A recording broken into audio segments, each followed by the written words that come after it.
Hello, everybody. Welcome. Shout out to Cardmarket, who sponsor the channel. Great place to buy your singles online. Set 6, if you're in Europe, that is. Set 6, they sponsor me. Cool. Thanks, Cardmarket. Love you. I actually do. Cardmarket's great. We're building decks. It's time. Deck building time. So many decks to build. We're going to start predicting the meta. I've got a lot of opinions on that. But as the kind of day goes on, we're going to be building some of the more, what I might call meta lists. But I just can't help but want to start off by building the deck I'm most excited to play personally, obviously, which is Mill. Mill is a deck I have always been a huge fan of. I just realized I didn't actually pull up Cardmarket. Thanks, Cardmarket. I was on full camera mode. You can see that Robin Hood Sharpshooter is actually the 6th most popular card at the moment, which is really cool to see. John Silver Doc. I very nearly played John Silver in my my Seattle deck. I ended up cutting it in the end. But Seven Dwarfs Mine was in my Seattle deck for a while. Pretty cool to see these cards, very, very popular. And Robin Hood Sharpshooter right up there, which does make sense with some of the new support it's got. It's like definitely a card I predicted. You guys know me, I love a bit of Robin Hood Sharpshooter. I've got 4 copies of the Enchanted, so I'm really happy to see it doing well. So thanks again to Cardmarket. Thanks everyone for being here. The plan for today is we are going to be doing a bunch of deck building for Disney Lorcana Set 6, which comes out in a week. And then we are going to play some Bazaar. We also could play Pokemon Pocket if you guys are interested in me playing Pokemon Pocket at all. I can stream that. I'm probably not going to do it today. I want to play the Bazaar. I'm not really a huge fan of Pokemon Pocket, if I'm honest. I think the game's not very good, personally. I think it's a good game. I think it's going to make a lot of money, and I think it's going to be very popular. It's just not for me. It's just not for me. Hey, Magnus, great to see you, my friend. Things are good. Glad I got to meet you at Seattle DLC. Let's go, Jay. Also thought it was cool that you played against one of the kids from my local store. Let's go. That's cool, Jay. I always enjoy playing against the little ones. Used to be a teacher, didn't I? So it's like a nice little mix of those sorts of things. So yeah, we're going to play Mill. That's how we're going to start off with. We're going to build a Mill deck. So if you guys don't know what Mill is basically this alternative win condition in card games, certainly Lorcana. Instead of having to get to 20 lore, you can win by making your opponent have no cards left in the deck. And if they draw from their deck, when they have 0 cards, the game ends and they lose. So we're going to try and build a whole deck around that being our win condition. The big question mark with Mill is, can you build a Mill deck where that is your only win condition, where every single game you're able to threaten to deck out your opponent, right? Because if you do, like if you can build this kind of deck on an extreme level, what that might mean is that you literally never have to quest, which means every card that you're evaluating, like usually you might look at a card like, I don't know, let's say, what's a good example here? Let's say a card which sees a lot of play. Let's say Merlin Goat, right? Like Merlin Goat is a card which sees competitive play in every single Amethyst deck, basically, right? Because it gains you lore, guaranteed lore. However, in a Mill deck, this card is terrible because at least if we can build the Mill deck, you know, it's the only win condition to Mill and we literally never have to quest. Instead of us getting to 20, what we really want to do is stop our opponent getting to 20. So we're really able to reevaluate like every card in the game. Like cards which might be absolutely terrible elsewhere in a Mill deck could be very, very good because they're just like disruptive options. So things that like steal lore away from our opponent, things that remove cards before they're able to quest, all these kinds of things can be very, very strong. Things with Reckless, right, that can do lots of challenging, things that can challenge ready characters, all these kinds of things which might not necessarily be good enough in other decks might actually be good enough here. So the first question is obviously what ink colors are we going to go for? And we're certainly going to be playing Amethyst now, which is interesting. Previously, Mill decks in the past have been focused around Emerald and Steel because you use Whole New World and then put it back into your deck. And the problem with those decks is you often have to play, well, you did have to play over 60 cards, with the logic being is that you're drawing as well. But with cards like Mad Hatter, whenever there's character quest, you may look at the top card of chosen players' decks, put it on top of their deck or into their discard. The sad thing about this is its stats suck. Like the one lore doesn't matter because that is also, Mad Hatter's a bit weird, isn't it? Because you quest to mill. It's a bit of a weird one, right? Like I said, you never want to quest, but with Mad Hatter, you actually obviously do want to quest. But Mad Hatter's one of the new mill cards. There's also a Very Merry Unbirthday, which is much better than Mad Hatter, I think. Each opponent puts 2 of the top cards of their deck into their discard. Bonjour, Justin. I don't know what that means. Something, I'm on the train. Something like that, right? But yeah, great to see everybody. Hope everyone's good. Give the stream a like if you're enjoying. We're going to build a bunch of decks today. I still think Emerald Seal's the deck to beat, to be honest. There's been a lot of interesting discord on Twitter in the last day over whether Diablo should be banned, which is interesting because it's actually something I mentioned to a friend of mine in private about a day before this discourse that I think Diablo should get banned. So we'll definitely have some interesting chats about that as well. So Very Merry Unbirthday and Mad Hatter. There is another new mill card. Let's filter by set 6, shall we? So the way to build it, like the first thing to really ask is what color combination are we going to be playing? We're going to be playing, for sure, this Amethyst deck. We're going to be playing Amethyst because all the new mill cards are in Amethyst. So we've also got Mad Hatter's Teapot, a new item, which you can exert and spend 1 ink, and each opponent puts the top card of their deck into their discard. So basically a bunch of new mill cards, which is quite cool. The question is, what are we going to be pairing this with? And already someone's said something. It was Justin who said, I want to try a mill discard deck. Having Ursula sing that 1-drop card is interesting. I absolutely agree. Like, because this is a song that costs less than 3 or less, Ursula Deceiver of All could sing this, and you could mill a whole bunch in a single swoop, which is pretty interesting for sure. Now, what's nice about mill in theory with this approach is we can play a 60 card deck, right? I would agree that most likely it's going to be Amethyst and Emerald, but let's just kind of make sure we're not forgetting any Amethyst mill cards to begin with. Like, let's look at all of the new Amethyst cards in a set. I don't think there's this card as well. This card could actually work in a mill deck. I think it might be a card that we need to play. Whenever you play a card, draw a card. At the end of your turn, put all the cards in your hand on the bottom of your deck in any order. So Genie's interesting because let's say we have Genie doing his thing on the board. We actually get him down. Maybe we could shift it in. If we get Genie down on the board, then we just shuffle our whole hand back in at the end, and then we draw into like Mad Hatter's Teapot. We can play the Mad Hatter's Teapot, draw another card, that kind of thing, right?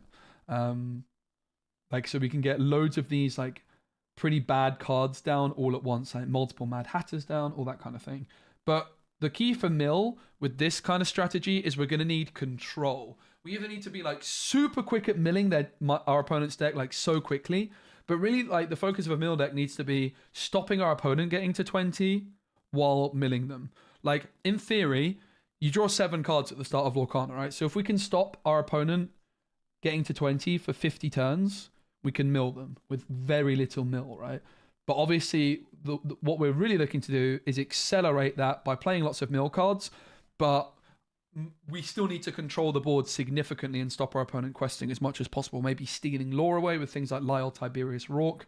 I would guess we're going to go down that route with Amethyst, Emerald would be my gut feeling. Missed these streams, the one, and let's go. Wish I was a baller. Yeah, I'm not really sure, never really quite sure what time to start these streams. This is kind of the time of day that suits me to start, but it's not necessarily the best for viewership, but let's have it. The plan is to do a little bit of deck building in Lorcana, and then I want to play the Bazaar. I just want to chill and take it easy and play this game that I've been wanting to play for a couple of weeks now. Pretty excited for it, but I'm also really excited to build decks. Probably just do a lot of these shorter deck building streams this week. So Genie's definitely an interesting potential card that could work in this deck. Seeking the half Hexwell Crown. For each sorcerer character you have in play, pay 1 ink less to play this action. Bit awkward because it's uninkable. I mean, I don't think we'd want it in this deck anyway. There was like a new Peter Pan card. I think it might be an Emerald that we can take a look at. That, like, anything that stops our opponent being able to quest, like Reckless, all these kinds of things. Yeah, it could be Steel as well, top secretly for the whole new world. It's definitely possible. It's definitely possible. So I think the key thing to start off with is, the way I like to do this is I like to put in all the Amethyst cards that we're always playing. I will also say that I think Emerald Steel Mill is still got a little bit of extra something, with Megara being a card I never experimented with in those mill decks, but I think that Megara card in Emerald is super interesting with Hercules. But yeah, let's have a look at the other options. So Mama Odie is whenever you play a song, you may move up to 2 damage counters. That does give us a bit of control, but the card just seems quite bad. Sisu doesn't look particularly good. Peter Pan's Shadow Catcher seems like it could be a good card for Mill, right? During your turn, whenever a card is put into your Inkwell, exert chosen opposing character. This does seem like the kind of card that we want in a Mill deck, right? Being able to remove our opponent's characters from the board consistently before that being able to quest is really important. So I have a pretty good feeling about Peter Pan Shadowcatcher. Interestingly, okay, I think it doesn't have shift. I was thinking there's this Peter Pan card, but it doesn't have shift. This character enters play exerted, and when this character is exerted, each opposing player can't gain lore unless one of their characters has challenged this turn. That's kind of interesting as well as a concept, right? Because it says, it reads, your opponent can't gain lore. There are also some other cards that cost like 6 or so in Emerald, which, like things like John Silver, which can stop your opponent gaining lore. There's things like Genie and Mother Gothel to bounce off back to hand. There's also this Mother Gothel card, which is while this character is exerted, opposing characters can't quest. So there's some interesting things in Emerald which can stop our opponent gaining lore. But again, I think to begin with, we really need to look at all of the amethyst cards that we might be wanting to play with this. My gut feeling is I want to build a mill deck which literally just mills and never cares about questing ever. I want in an ideal world, we have a mill deck which has one win condition, which is just being all in on this mill strategy. Whether or not that's going to be good enough, I don't know. But that's where I see myself being, wanting to really play the deck, like just being all in unapologetically on this one single strategy. That's where I'm most interested to try to see if we can build a mill deck. Because the problem is, if we go for a deck which has an alternative win condition, which is like via questing, then are we really maximizing the amount of mill potential? I'm not sure. Emerald also has You're Welcome, which mills a little bit as well, because it puts one card back in their deck for control, but then they draw 2. Oh, there's also Second Star to the Right, which is a mill card in Amethyst, and that's also an interesting card with Emerald as well, because you can double sing that with Ursula Deceiver of All to make your opponent draw 10. So I am liking the sound of Ursula Deceiver of All quite a bit. So this guy has Rush, probably not quite what we're looking for. This new Sisu card's not very good.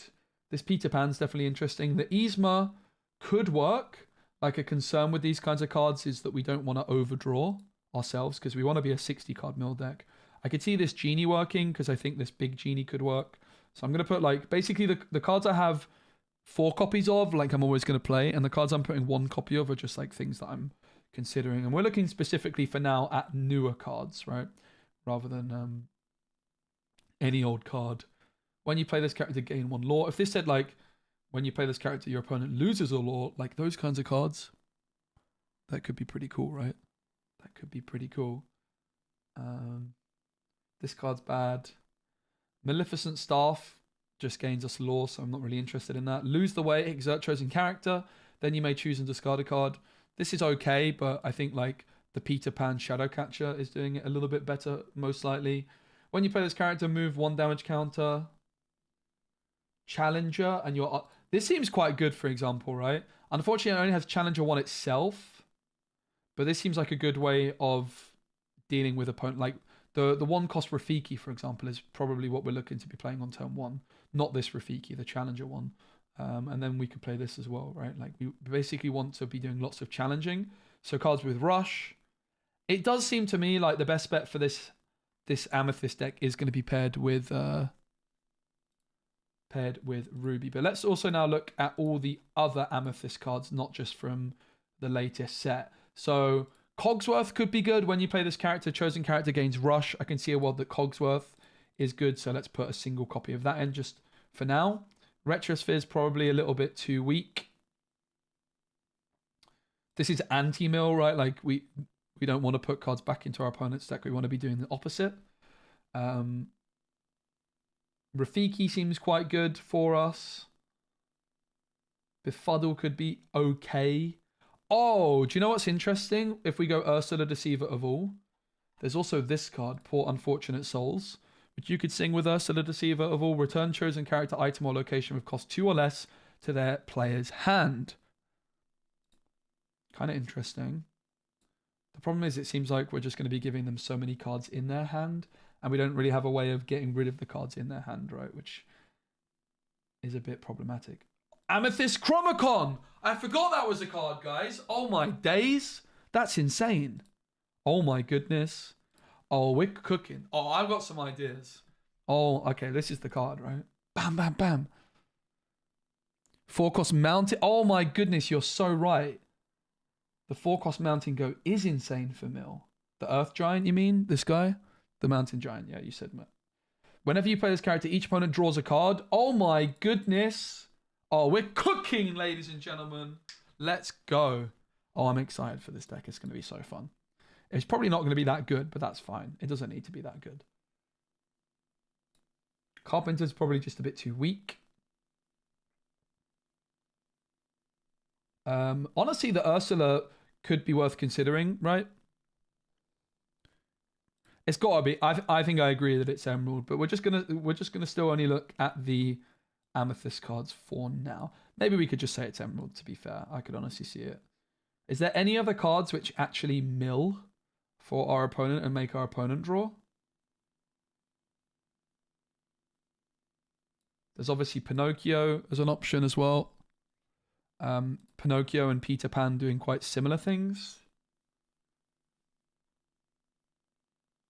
Any other cards which make our opponent draw, guys, is what we're looking for. Interestingly, like, if we wanted to have an alternative win condition, something like this could be good. This card's very interesting. Whenever this character quests, you may choose and discard a card to return chosen character, item, or location with cost 3 or less to their player's hand. The problem I have with this card is, like, it's questing. My gut feeling is, if we can build mill in the best way possible, it's a deck which literally never cares about questing. This Anna card could be okay. Maybe. It's not terrible. We know the way. Not really. These kinds of cards which, like, put stuff back in hand could be good. Flotsam and Jetsam aren't terrible.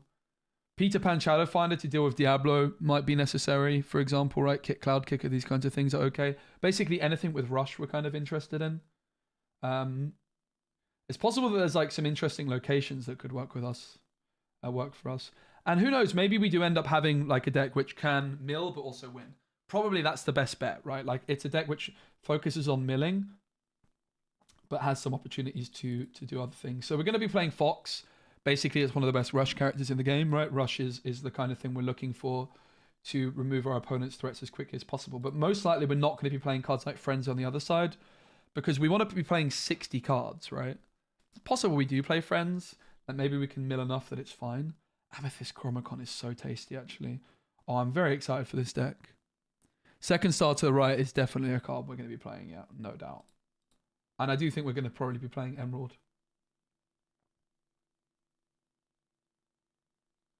Not really interested in any of this. I think Peter Pan's good. Rafiki's almost good, just like basically something with Rush. None of this is really jumping out at me. Peter Pan Shadow could be okay.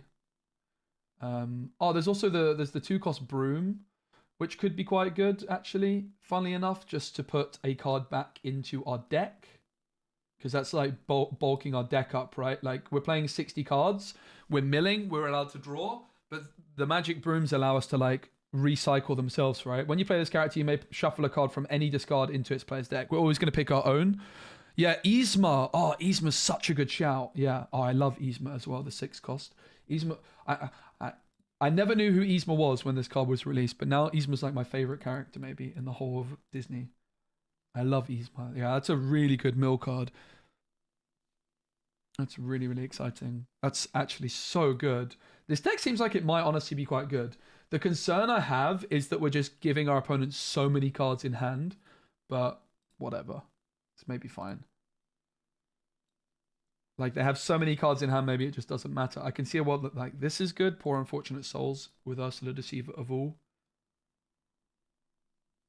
There's definitely cards which would be bad in other decks, but might be good here. I'm going to put one Broom as just like a card we might want to play, right? Like we could use the Magic Broom to put more Magic Brooms back. We could use the Magic Broom to put Second Star to the right back, or whatever it might be, right? I built a purple Steel Mill, one bouncing cards. Yeah, interesting. Befuddle could be okay. Need a few... Oh, Prince John's Mirror! Oh my god, this deck's so exciting. Chat, you're quite good at building decks. Let's go RX. Good shout. Prince John's Mirror. Oh, baby. Now we're talking. Now we're flipping talking. Chromicon is a May. Oh, yeah, you're right. You're right. Okay, so maybe the Chromicon's not that good. Damn it. Okay, that's actually a very good point. Maybe we don't even play it then, actually, right? How does the ordering work on Chromicon? Who decides first? Who decides first?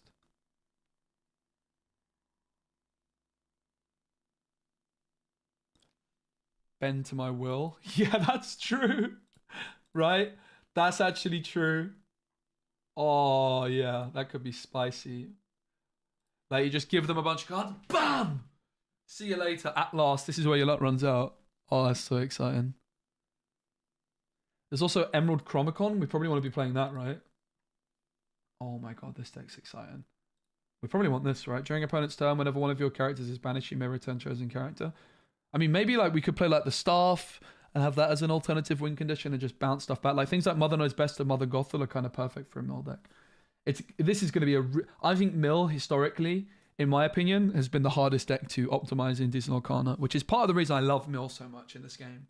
I think like it's just super fun, but also it's really difficult to optimize. I think most likely, let's start off with Amethyst and Emerald as Mill, and Lyle Tiberius is in the building. Great card for this because it's stealing Laura away and giving Reckless. Let's add Ursula Deceiver of All, and then let's see what other like 3-cost songs or lower that we're interested in playing. Keywords. Is that classification? Is it under? Oh, types, songs. All right, so there's also Heffalumps and Woozles. That's quite good, I think. There's Mother Knows Best, which is quite good in these styles of decks. Bibbidi Bobbidi Boo could be good, right? Is there anything that's when you play it milling doesn't look like it actually? Earth Giant, Bibbidi Bobbidi Boo on Earth Giant. That's kind of cool. That could work. Or on Yzma. So Bibbidi Bobbidi's got potential, right? Let's look at We Know the Way a bit more in depth. Shuffle chosen character from your discard into your deck. Reveal the top card of your deck. It has the same name. I mean, this is... Nah, I don't think so, right? But it like... This card, could it be good? Chosen opposing character can't quest during the next turn, draw a card. I think it's probably fine. Like this is good, right? Like it's stopping them questing. The concern is we don't want to overdraw. But I think this card seems good enough. Probably. I think this card also seems good enough. Poor Unfortunate Souls. It's like a befuddle that's a song. And then obviously we already have a Very Merry on Birthday. So that's like a decent amount of songs for Ursa potentially. Giant being viable here? Absolutely, yeah. Should be active player? Yeah, that's my gut feeling with the Chromicon as well, right? So I don't think we want the Chromicon. I mean, you could say, oh yeah, you play the Chromicon and they're going to draw initially and then they're going to stop. But it's a bit of a weird one, isn't it? Maybe it's fine though. Like, it could work still. But I mean, look, we're already at 51 cards. We're going to end up having to cut a lot of this stuff because... Okay, let's get rid of the Chromicon to start off with. It's just not going to work out for us, sadly. So I still feel like we're lacking in the control department, right? Is there any other ways we can steal lore? Also, there's your Welcome, which is quite a good card in terms of milling. It's like removal, makes them draw. It's like basically, it's like Yzma, right? Very, very similar to Yzma. These are the kind of cards. I guess we can just search draw. But we are more specifically looking at making our opponent draw. Second star to the right, guys, with flipping Ursula Deceiver of All, mate. Make our opponent draw 10 cards. 10 cards, guys. I mean, we kind of want 4, but 4 is a lot, isn't it? Like, even 3 is a lot. So it might end up just being 2, but that feels a bit bad. Obviously, the other thing we could try is I've always been interested in having a hybrid deck that's Jafar. Maybe Jafar could be our alternative win condition, right? Mill Jafar, because you play second star to the right on yourself if you've got Jafar down, and if you don't, bam. Now, Jafar's a weird one, but there is definitely some synergy there. For example, with this 4-cost Jafar.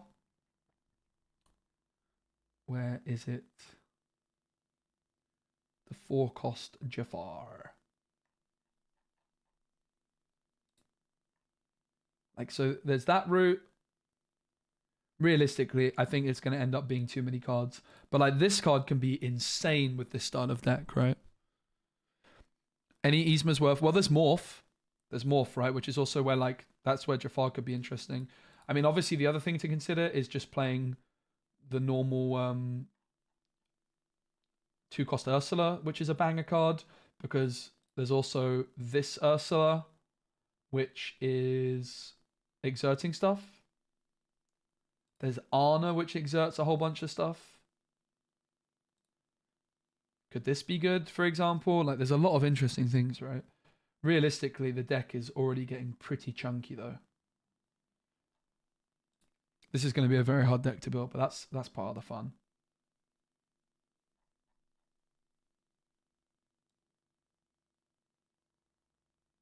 All right, so let's search draw again, and we're looking specifically for any card which makes our opponent draw,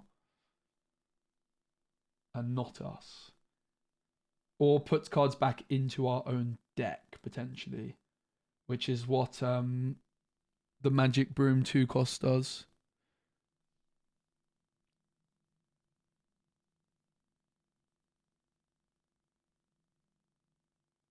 Oh, this card could be okay, right? Probably not. I mean, if we go down a Jafar route, this card's very interesting. This card's really good in the other mill decks, but probably not here. There's Hidden Ink Caster if we ever want to go Mega Uninkables. Captain Hook. This is a card I'm interested in Ruby Emeralds, which we'll build later on. Not going to be using that one. Night Howler Rage. Probably not quite good enough. Yeah, it's really cool that this is good enough to play. Whenever one of your pirate character quests, we want to make our opponent draw, not us. So there's Donald Duck, but again, they may, right? So they can decline. So it's probably not something we're interested in. Yeah, Jafar Nurse the Deceiver of all. Yeah, it is. It calls me. I don't think it calls me. You have the option to put your own. Yeah, it's opponents discard to shuffle them back. So it's really bad, actually. If it had the option of putting your own in, it would be really good. I would actually definitely be interested.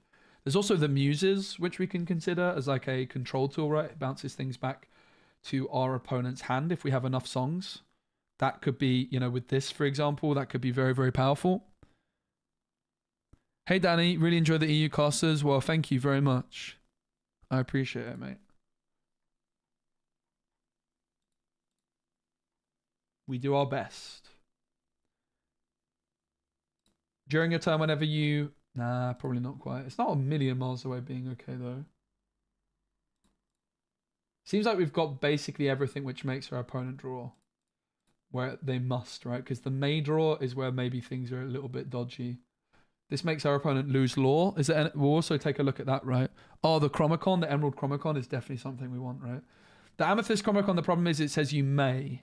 And I think, like, while that's going to be fun initially, like, I'm going to be playing this deck on stream and people are going to know that I'm trying to mill them from the start, right? So I kind of just want to avoid cards which say may because people are just going to know not to draw. And then it's just a bit of a wasted spot, right? Is my concern. So let's look at law, like lose law, if that actually shows. Let's just search law. No, that doesn't work because, oh no, that's because it's...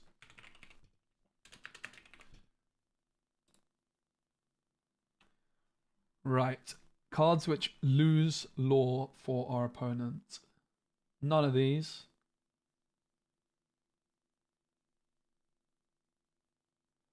Robin Hood, when you play this character, lose 1 law. That's not enough.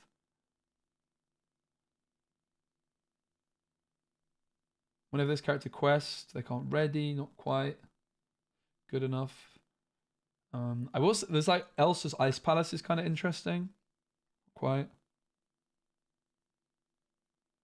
Owl Island could actually be pretty good for this deck. When you play this character, if an opponent has item in play, gain 1 law. We want lose law specifically, right? So maybe we can search loses. Oh, here you go. So Ratigan's Marvelous Trap, banish this item, each opponent loses 2 law. That's not good enough. Prince John, whenever this character quests, each opponent with more law than you loses 2. Steal from the rich. Nah, so it's only Lyle that's any good there, right? Can't imagine Mill works without. I think it should now. But yeah, maybe a whole new world is the best. I guess like the question is, what are we really getting here? You guys might very well be right. Like, what are we really getting? But let's not forget the second star to the right. Like, this is our whole new world, right? So I don't know if I necessarily agree with that. Like, this is actually better than a whole new world in a mill deck because it allows us to play a 60 card deck and have consistent card draw of our own, right? Yeah, it's true, Demastrix, you do get +1 off the Chromacon if they don't accept it, but then we run into that same issue where maybe we overdraw. But maybe that's also fine. I think Jafar route might be better. I also think there's an argument. We're going to clear this deck. I mean, this is how I'm going to always build decks. So things get messy very, very, very, very quickly. Lyle's in the deck. I think Lyle is an absolute no-brainer. Lyle in previous mill decks, in Emerald Steel is a card I always wanted to play, but you just had so many uninkable issues with mill decks in previous sets. Yeah, Yzma's going to be in the deck. Let's like start off with cards which we know are always going to be in there, right? Like that's how I like to try and build decks. We know Yzma's going to be in there. We know like all these new mill cards are going to be in there, like A Very Merry Unbirthday, Mad Hatter. Even if they prove not to be good enough, like we have to start off with them. But like I think certainly the Mad Hatter is the one which might prove to be not good enough because it is a bit of a weird card. But what was the other one? The Mad Hatter's item thingamajigger. Mad Hatter's Teapot. So all these are going to be in the mixer. I think Ursula Deceiver of always also going to be in the mixer, always. Emerald Chromacon also looks quite good, right? During opponent's turn, whenever one of your characters is banished. I guess they're not going to be... Actually, I think the Emerald Chromacon's bad here, right? I think it's really bad because our opponent's not going to be challenging our stuff. They're just going to be questing as much as they possibly can, right? So I think even if we go down the Jafar route, which we might end up doing, with like Morph Yzma as some shift options. Hey Midnight Lounge, good to see you, mate. Hope you're well. We're going to be playing the Bazaar later, guys, which I'm really excited for. Been wanting to play that for a while. It's also this, Bellwether, during your turn, whenever a card is put into your ink roll, chosen opposing character gains Reckless. Reckless is definitely another good keyword to look at, right, in general. Bellwether could prove to be pretty good. Oh, there's Jasmine as well, guys. Jasmine's really interesting. Exert chosen damage character and chosen opposing character gains Reckless. And there's the shift. And we could play Morph. Like maybe, and there's John Silver. Like maybe the Jasmine with Morph could be an idea, right? And then maybe we could sneak in Jafar, for example. When you play this character, if you use shift to play her, return all other exerted characters to their player's hand. Oh, baby. How can you tell how many copies of certain cards to play? That's a good question. When I build decks, I tend to just like to put 4... Personally, I'm a big believer of playing 4 of most things. But yeah, like if something's uninkable but really, really good, maybe you just play 3. If something's uninkable and really expensive, maybe you just play 2. If something's more like a tech card, you might just play a couple of them, right? Or like very expensive. Whereas like your staple cards, you want to be playing 4 copies of. Like the best cards in the deck, you want 4 copies of. And then the rest... I think a weakness of my deck building in this game is that I probably put 4 copies of things in too often. But I think in general, a lot of the weakness of the average Lorcana deck builder is that they don't play 4 copies of cards enough, would be my opinion. I have to say, the Jasmine idea is pretty interesting because both Jasmines fit the theme of the deck. Yzma synergizes with Morph as well, potentially. There's some... I'm still kind of interested in the Jafar idea as well, right? Like Ursula Deceiver of All with friends, for example. And Jafar is no joke. There's like... That gives us... So that's our alternative win condition. We don't need to put cards in the deck which necessarily quest, because we've got Jafar who can just win the game in a couple of turns for us out of nowhere, right? But this Jasmine also fits the theme of the deck, right? Exert chosen damage character, kind of like a Pinocchio, or gain reckless. It means they can't quest. Like that is very much the kind of card that we want in our deck, right? I'm gonna run to the loo real quick. I'll be right back. 2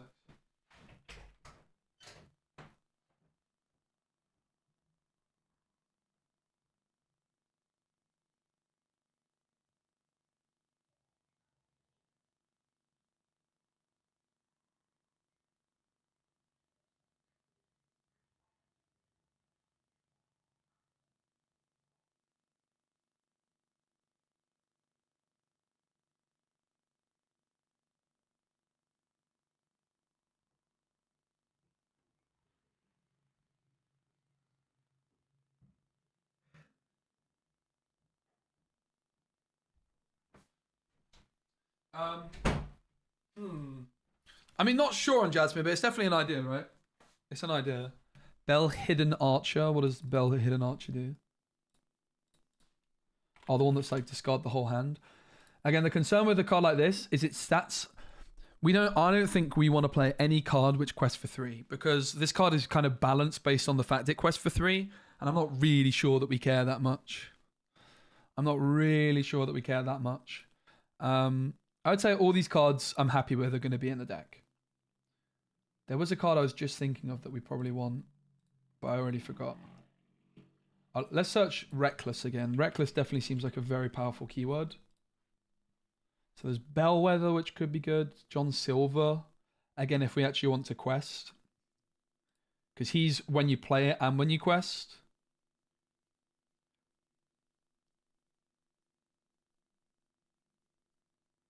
The Hidden Archer is definitely an interesting idea, but I think like we don't...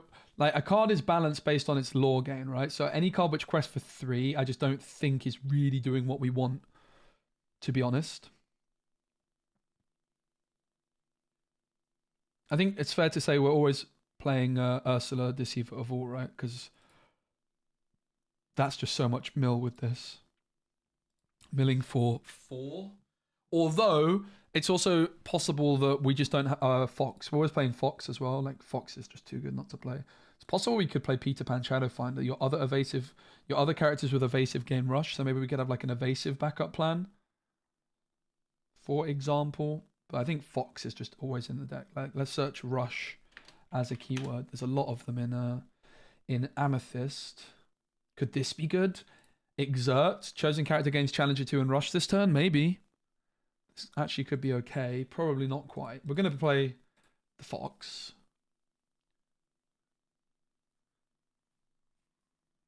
Oh, Elsa 5th Spirit. That's just way too good not to play, right? I forgot how good this card is. We definitely want this, right? Exert opposing characters. That's just exactly what we're looking to do, really, right? Oh, I'm excited for this. This just looks like so much fun. I don't think there's room for the Jafar stuff. I think that's unfortunately not the way to go here. Like the Jafar package is just going to take up too much room ultimately. So on turn 1, we need to we have, for example, the Mad Hatter and like Mad Hatter's Teapot early in the game. But realistically, these kinds of cards are a bit clunky. Oh, do you know what? This Genie card synergizes with Morph as well. Like, I'm pretty interested in this big man. This big guy. I think this might be the card for the deck. Whenever you play a card, draw a card. And at the end of your turn, put all the cards in your hand on the bottom of your deck in any order. I think that could be pretty insane, right? Could pop off. Because I'm not really sure we want to play, like, Friends on the other side, for example. There's also, like, if we do go down the Jafar route, we could have the Lamp. I don't think we do. I don't think we want any of these Genie cards. I mean, honestly, this one's not that bad. 4/3. Just shows you how good Fox is, right? When you think this card's not so bad. But this card, if we're playing Morph, could be really, really good, right? Would appreciate an honest answer and time for the question above. Let me see. What did you say? I'm not very good at reading my chat recently. It's a problem with my monitor setup. Like the chat's so far away from me. What did Nadia say? Hey, Spicy. Sorry to ask again. No, you're all good. Yeah, no. Apologies. I know I've got to do it. I had it on my list of things to do this morning, and I didn't get around to it. So sorry about that. Very soon. Very, very soon. Possibly even after today's stream. Like I said, I had it on my list of things to do this morning and just didn't get around to it. I'm very sorry about that, mate. Yeah, there's also the Anna 7-drop as a Floodborn. Morph does just sound quite good in general, right? Let's have a look at the other Floodborns. So there's this Rafiki. Nah. Prince Philip. Nah. Like, these expensive uninkables are quite clunky. Whenever you play... Nah. It's uninkable. That's the concern, right? Tinkerbell is bad. Arna, I think, is a bit too uninkable. This card could be good. Because you are exerting opposing characters. How does the Genie work? Don't you lose all cards in your hand? So the Genie works that you play it. I assume... Okay, here's a question. Does it count itself? Does it count itself?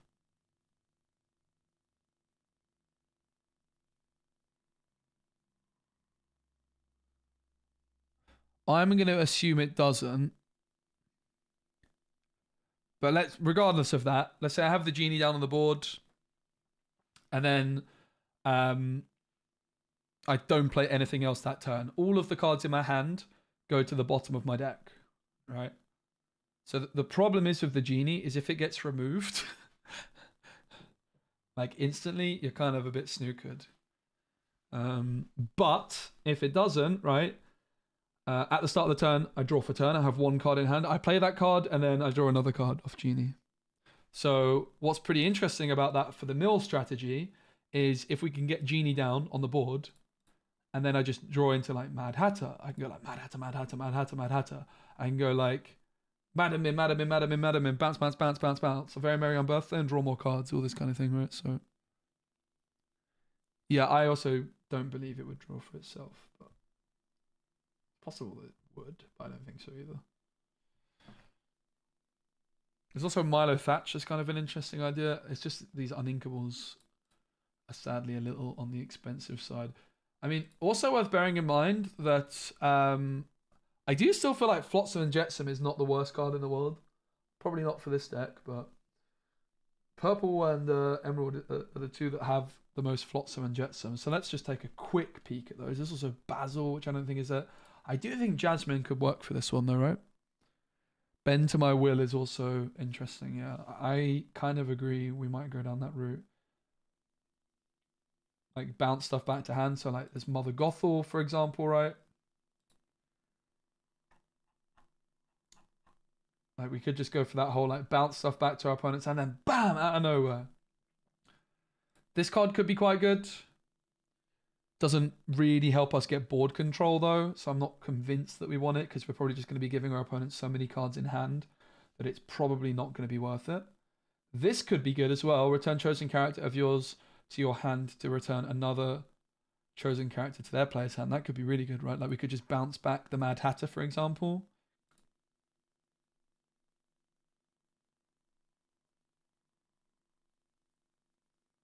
So many options, isn't there?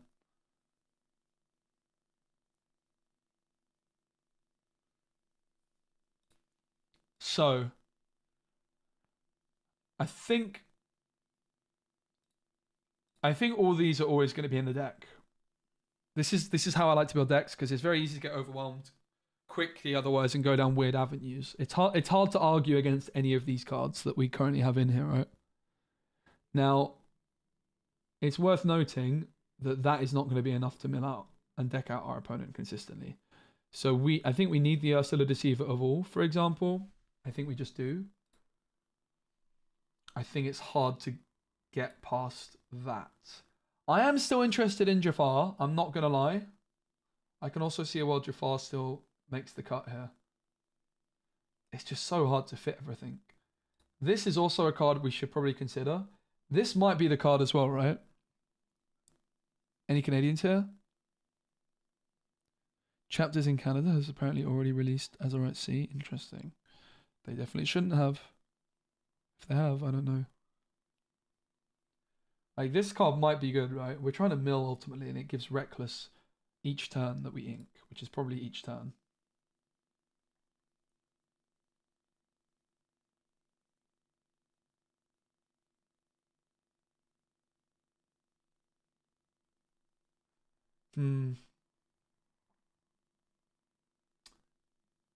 Right, let's search damage next, because that's obviously another thing that we can do is just try and remove everything. Like this Rafiki could be okay. The Megabot isn't really doing it for us. Yeah, the problem with the Green Donald, it's May. And I think we don't really want cards which say May. We just want cards that say, like, must. Basically. My concern is that cards that say May don't actually do anything against people that know what you're doing. So I want to try and avoid those, to be honest. Same reason I'm not really that interested in the Chromicon anymore.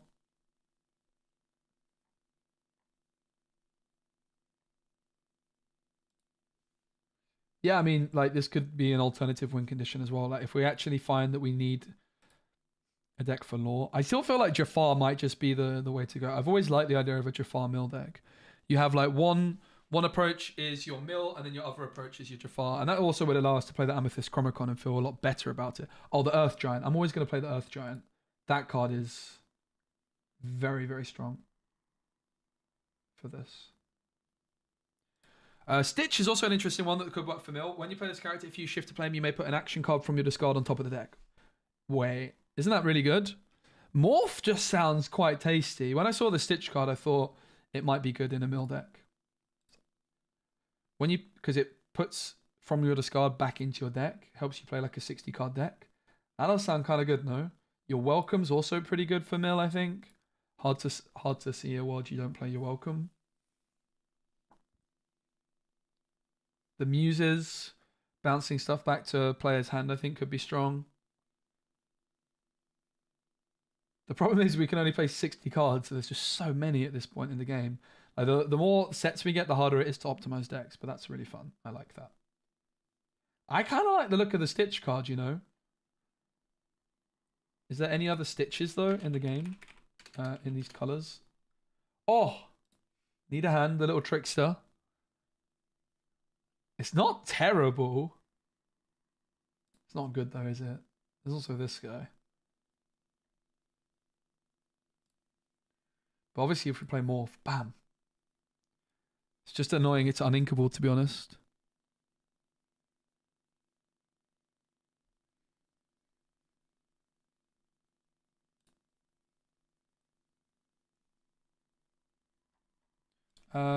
So we definitely need something, right? Like I think we need the second start. We need the Ursula Deceiver of all first and foremost. Like I think she's just the bit of juice that we kind of need. I feel like without that we might struggle, but there's a lot of other stuff, right? Like I just think the Ursula Deceiver of all plus second start, certainly second starter, right? The big question mark is how many of these do we actually want?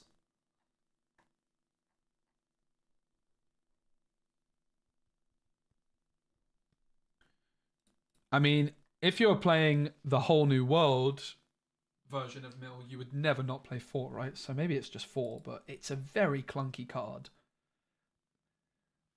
And I will say that also, like, second starter, right, is good with Morph. It might be Jafar. I do like that idea of having a Jafar approach. Like, it's a Jafar deck that can mill. It could work. I always felt like a Jafar mill deck could work. My concern is, again, that maybe there's just not enough room. Like, it sounds like it could work, but then when we actually put the deck together, we just run out of room, right? Because we need Ursula Deceiver of all. We need Morph. But to be fair, Morph sounds kind of good. With the fact we're already playing Yzma as well. And there's Jasmine potentially. Like, Hypnotic Deduction's quite good with these second star to the rights, for example, maybe.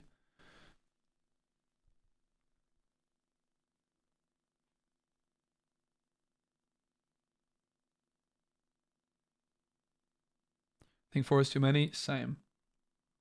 Let's go 3.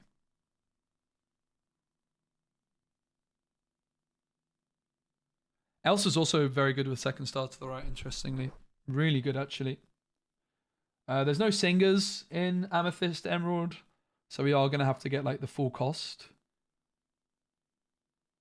Jasmine sounds kind of good too, but I've always been a believer in Jafar as a card in general. So could we actually make it happen? Maybe. So the other Jafars, it would just be this one that we would play because it can have big stats on this guy. This guy can be insane. But we're also going to have to play Friends. A lot of this is just going to have to come down to testing as well. Like, how much card draw can you actually get away with? But Friends. And then we could play the Chromacon again. Like, the Chromacon becomes a lot less weird when we're playing Jafar. But look, we're almost full already. And we still don't have that many songs for our Ursula Deceiver of all. We have 1/1 drop. Just looks like... See what I mean? As soon as you put Jafar in the deck, you really run out of room rather quickly. Yeah, Mother Gothel from set 1 could be okay. This deck's so hard to build, right? So difficult to build.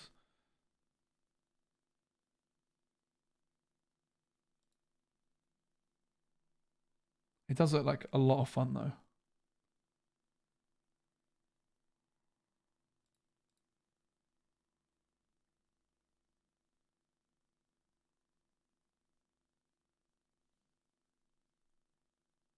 Transport pod. Yeah, like what are the 1-drops we're even interested in? Maybe the Rafiki 1-drop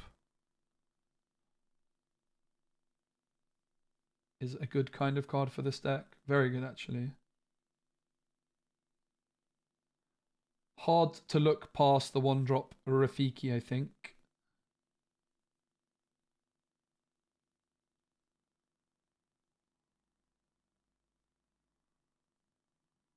Cogsworth also.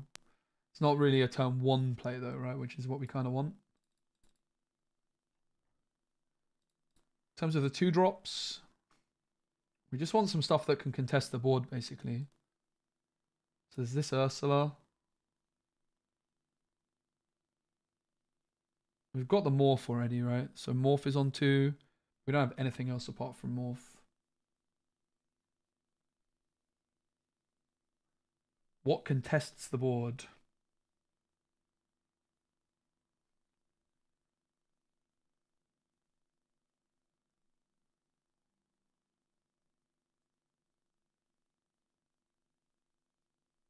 Not much.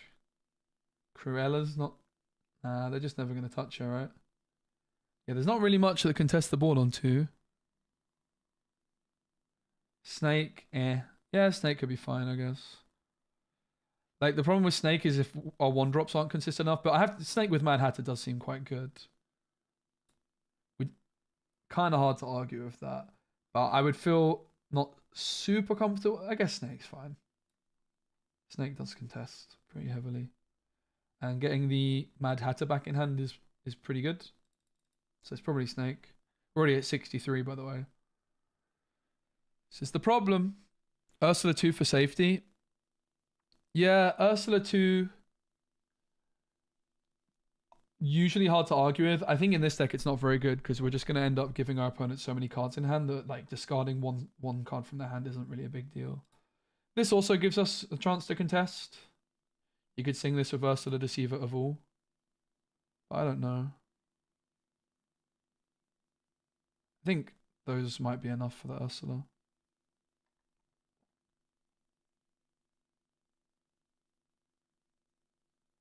Doesn't look completely terrible to me. What do you guys think about this idea? Jafar Mill. Sounds like it's like my dream deck. Jafar and Mill all at the same time. So for Morph, we have Yzma and Jafar. I will say like the Jasmine is still calling my name a fair bit as well.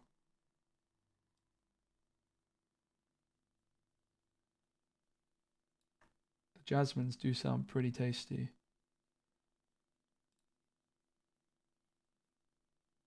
Not sure how often. To be fair, you're just happy to just play this and give Reckless. Like, honestly, I'm struggling to not play Jasmine when I've got Morph in the deck, right? And she's putting in that much work potentially. Could be huge. Oh, my face is covering the songs. Sorry about that. Not that much. We have Very Merry on Birthday for the mill. Second star to the right for either 10 lore off Jafar or for 10 mil. And we have Friends for Jafar. At the moment, we have Chromicon, Mad Hatter's Teapot. We're at 71, right? So obviously, this isn't going to be able to stick. But I do like. I don't want to play cards which have to quest. I never really want to have to quest with this deck. So having this this Jafar is like, if we're playing second star to the right, and we're saying we want to play Ursula the Deceiver of All, and we're saying we quite like Morph, like we can't not play Jafar, right? We just can't. We just cannot not play Jafar. I think that's my hunch anyway. So we actually have like win condition. We have one win condition which is to mill, and a second win condition which is to shift Jafar and zoom like that, right? It's pretty interesting. Obscuroscope to give Jafar ward. Interestingly, that could work. I don't hate the sound of that.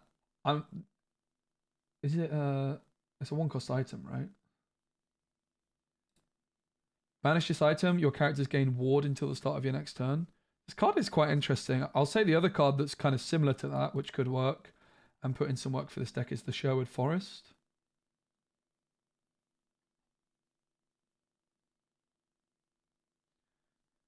Which is like giving ward to whatever's there, right?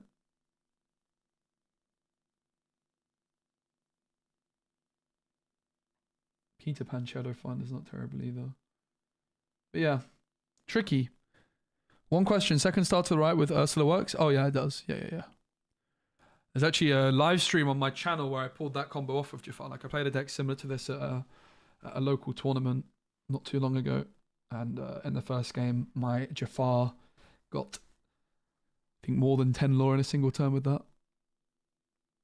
New Goofy be a Jafar protector? It could, but the problem with the problem with that card again is like a lot of the stats on the Goofy is the lore, and I'm not really sure we want those kinds of cards. Like it's fine. Like for example, there's not many cards I'm going to have that quest for 2, right? Very, very few.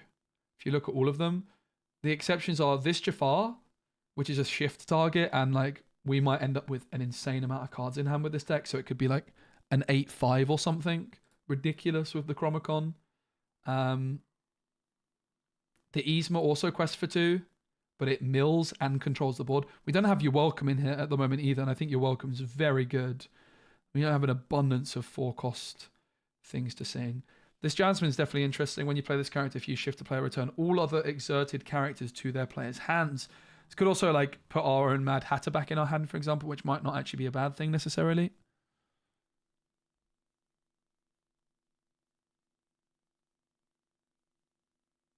We're at 71 cards right now, so something has to go, right? But yeah, super interesting. The Elsa, I think, is too good not to play.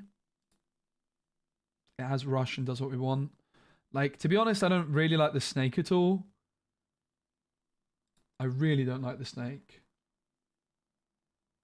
So I kind of want to get rid of it, but like, to be fair, like on 2 we have Mad Hatter's Teapot, we have Chromicon, we have Morph. I think the snake has to go, and we just have to accept that we're not contesting the board that much early on.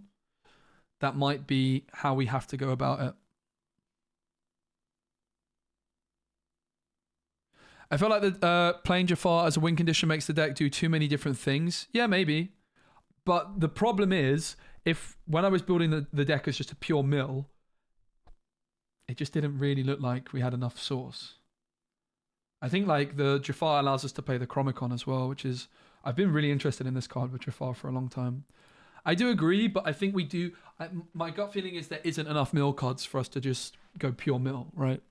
Certainly not for Amethyst and Emerald together. And I think like the thing is, we're playing Second Star to the right. We're playing Ursula Deceiver of All.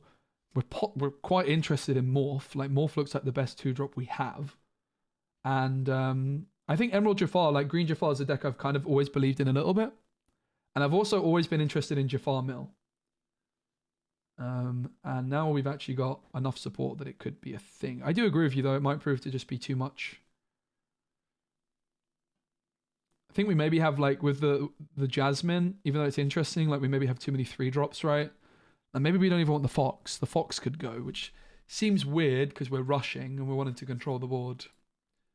It's a weird one. I think the Fox can go, right? Maybe we don't need that early game board control because instead of like, even maybe we could drop Rafiki. Instead of early game board control, maybe our board control is Jasmine to just clear the board, right? Maybe that's a better game plan. Like we can just zoom with Jafar because you can win very, very quickly with Shift Jafar. Ursula Deceiver of All. You win very, very, very quickly. Fred's just not what we're looking for. I don't think, like, we want stats, I think, early. We want to be milling, we want stats. What we don't want to be doing is just playing cards which just don't contest the board, particularly. I don't know, it's like a weird balancing act, right? Like, and I'm not convinced that Fred is the kind of card we want. I think, if anything, like, the 1-drop Rafiki seems pretty good as just a solid option, right, to do some stuff, but yeah. Do I have a shift free? No, it doesn't matter though. We don't want shift free. Like if Morph gets removed, it's fine. Like on 3, we're playing Jasmine, Lyle, or Ursula. Like that's a lot of cards that we want to play on turn 3. On 4, at the moment we only have Jafar, Keeper of Secrets. Like we need to find that balance between having a curve and yeah. Like maybe the Elsa's not that good for the same kind of reason. I feel like Elsa's got to be good though, right? Yeah, Gogo Tamago could be a good shout. I can actually see Gogo Tamago being the 2-drop we're looking for because it's good in the late game to get like that surprise lore game. Like it's a card which doesn't have to quest. I could actually see 4 of these, to be honest. I could see it. It's a card to play on turn 2. Diablo's not really a problem for us though, right? Because it's drawing for our opponent. I think like whatever, who cares? Like I think we just this is going to be really difficult until we actually play to work out exactly what we want. But yeah, there's also this card seems very good, right? If we're playing Jafar as well and a Deceiver of All, chosen opposing character can't quest during the next turn and draw a card. Poof. I think like probably our game plan needs to be, rather than trying to contest the board with Rush and things like Elsa and Fox, is we contest the board with Reckless more so. Like we just stop them questing and then we try and hit everything at once type of thing. Yeah, I'm definitely interested in checking out the best Oswald deck actually, Robert. This one is not going to be that competitive. This is just more the deck that I want to play on day 1. Like this is just a bit of me. I just love to mill, mate. Mill is my favorite thing to do in Lorcana. Maybe Friends is not good enough. Friends is a weird one, right? Like it's so good with Ursula Deceiver of All and Jafar. Like I think if we're playing Jafar, you play Friends, but it's definitely a weird one. Jacques is bad. It just quests, right? Jasmine is basically similar to Jacques, but way more suited for what we're looking to do. Also has a big shift target. I think I need to put some tracksuit bottoms on because I'm shivering a little bit in my shorts. I'll be back in a second. It's very cold in this room.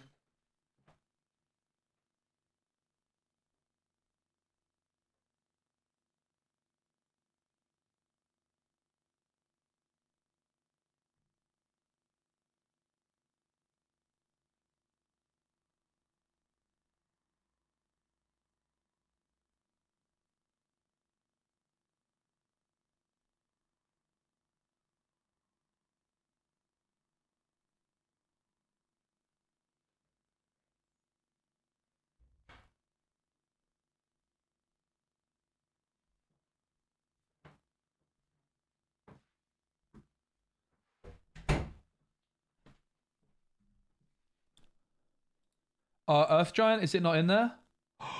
Oh my god, there's so many cards we want to play. It's insane. Yeah, Earth Giant's bonkers. This one. Bam. The Earth Giant. There's also the Maleficent, right, with the Chromacon is very good. Hey, Trev. 75 cards, guys. We want to play 60. It's very important we're at 60. So a lot has to go, right? It's tricky. It's a very, very difficult deck to build. Like I said, I think Mill is maybe the trickiest deck to build optimally in Lorcana because it just operates in a very, very unorthodox fashion. Try legendary. Yeah. That's true. I mean, the genie also with Jafar, right? Like has a lot of synergy. I just don't think you ever in a world you're getting both down at the same time. But the genie's a card I'm interested in, and we've got Morph, so I mean it would be rude not to play at least one or two, right? Mate, it's cold. I'm shivering over here. And I don't really get cold, so when I'm saying it's cold, oh my god, it's cold. I have to put the heating on. 77 cards, guys. That is way too many. We're trying to build a Jafar mill deck. Basically, like the idea is just build a mill deck. And then the other thought I had is maybe the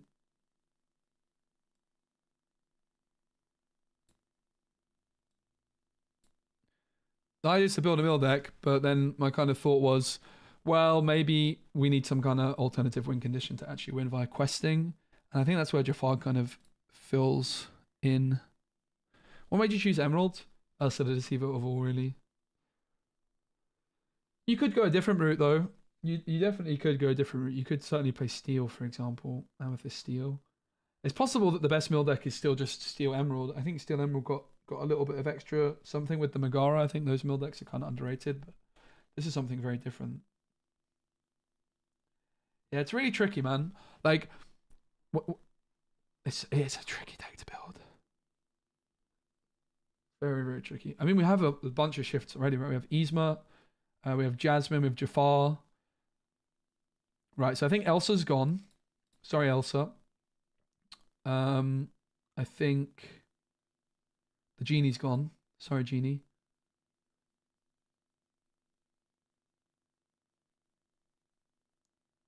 Probably don't need four. Like, Heffalumps and Woozles does just sound quite good, though, right? It gives Reckless, draws us cards.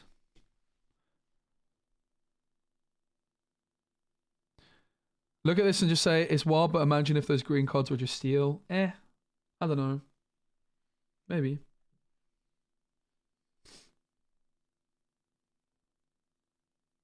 It's definitely possible. I can see a world that is steel. I'm also not that convinced by the setup that we have at the moment. We'll build yeah, you're welcome, Ismail. I love You're Welcome. You're Welcome, so good. I kind of want to play it too. Don't exactly have that many great things to sing it with, but it's hard not to. I think you want to play 4 copies of You're Welcome, which again comes back to our problem. So many cards we want to play, right? It's so difficult to fit everything in, and there's an argument you'd be like, okay, well, you just cut the Jafar stuff, but I don't know about that. I don't know about that, mate. 75 cards. That is a lot we need to cut. Like, you could cut the Jafars, right? And then you cut 8 cards, but I don't really want to cut Jafars.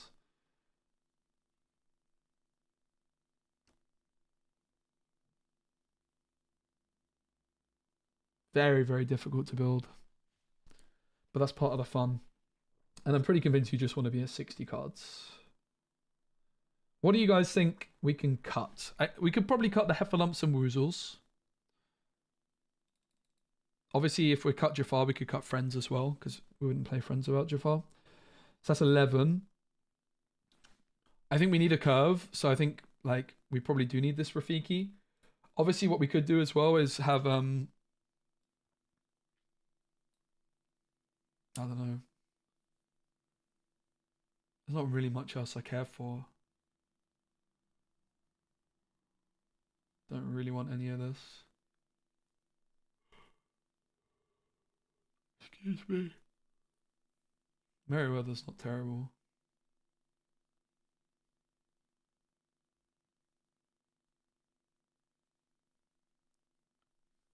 Yeah, there's not like, so we've got 8 1-drops, 8 2-drops, but also like a couple of items. So I think the Go-Go Tamago is like the other one that kind of jumps out as a card that could go. But this card could pop off with Jafar. It's another card which gives us an alternative win condition, right? Like gains us lore without having to quest.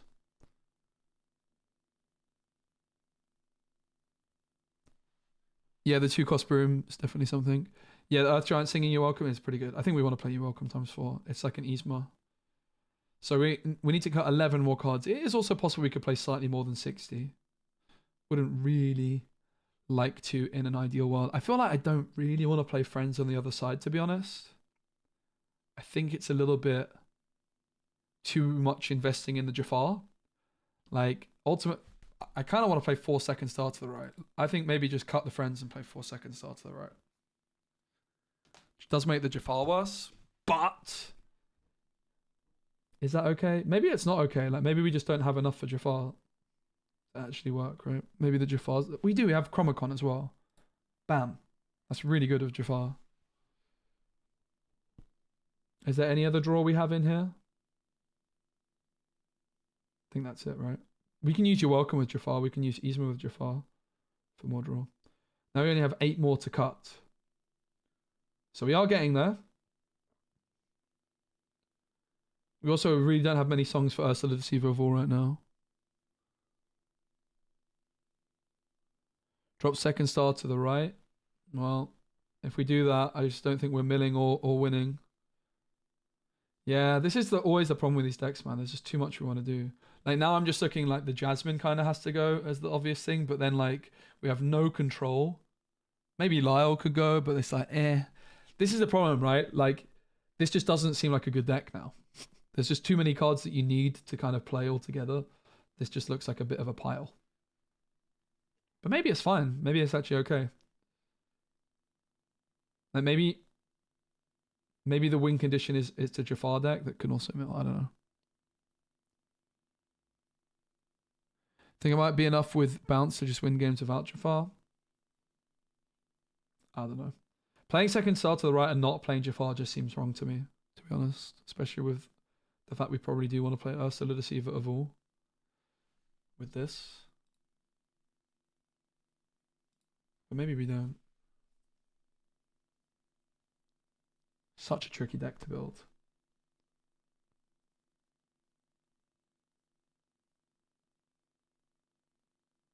Hum. I don't know. This looks kind of bad to me.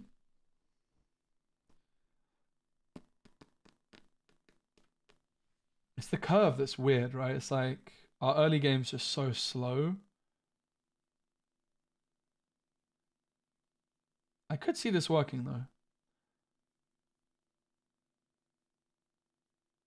Is it Lyle that we cut?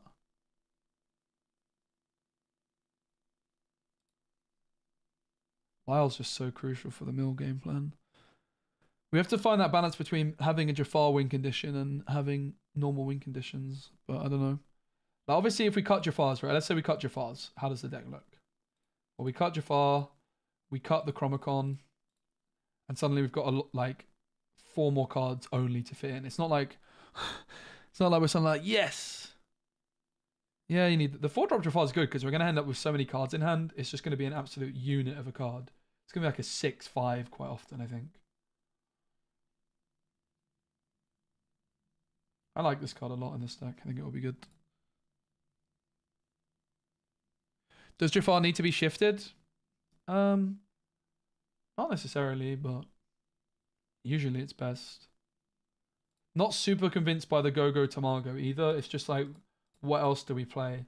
It's like, I don't really like the Rafiki, and I don't really like the Go-Go Tamago, but like, what else do we play that costs 2 and 1, right? There's nothing else we really are interested in.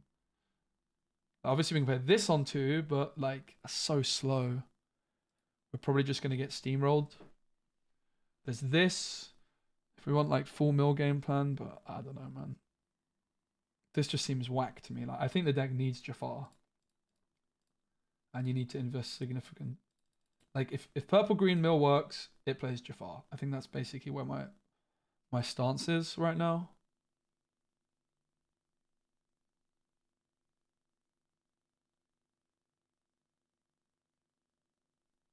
And it needs the Chromacon.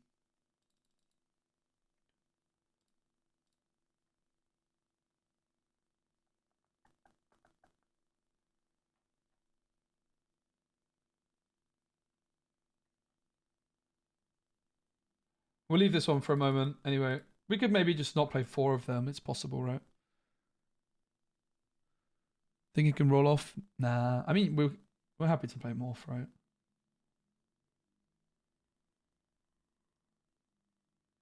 Is there any 2-drops we'd rather play than Go-Go Tamago? Go-Go Tamago does sound pretty cute, though, because it's good in the late game. I think it might be the kind of extra win condition we need. Like, we don't want to quest early. Sir Hiss, I'd rather play this, for sure. I think this card's way better than Sir Hiss. Because it's good in the late game.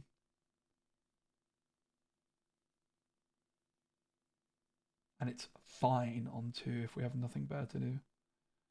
Kind of fine with that. I don't really want to play this Rafiki, though. But I think not playing 1-drops is just going to be foolish, right? I think we need something that costs 1 to play down. Like, I don't like the idea of just skipping turn 1 all the time.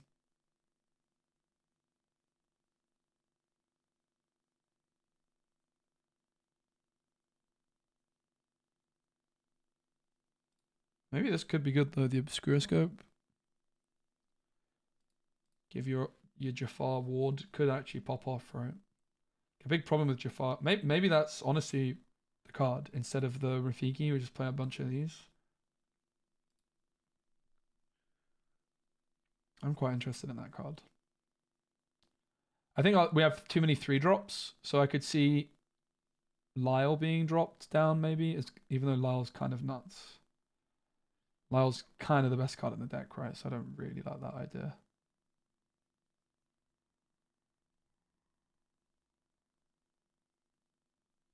Maybe 4 of these is too many. I don't know.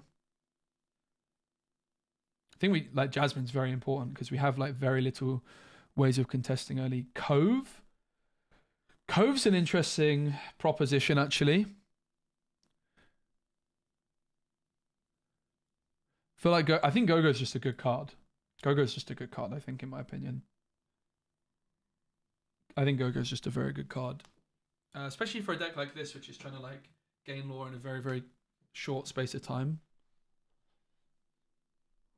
I don't think you need to actually build around Go-Go. I think this card's just very, very strong.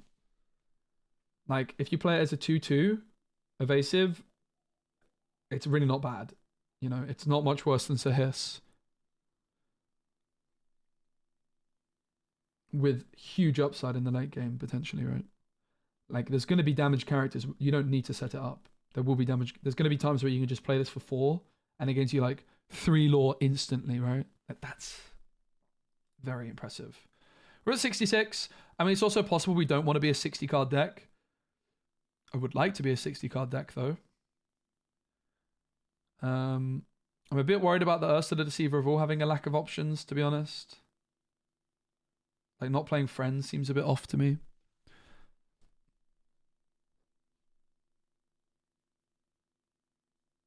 I guess the question is, how often are we actually milling? And how often are we going for Jafar? You know?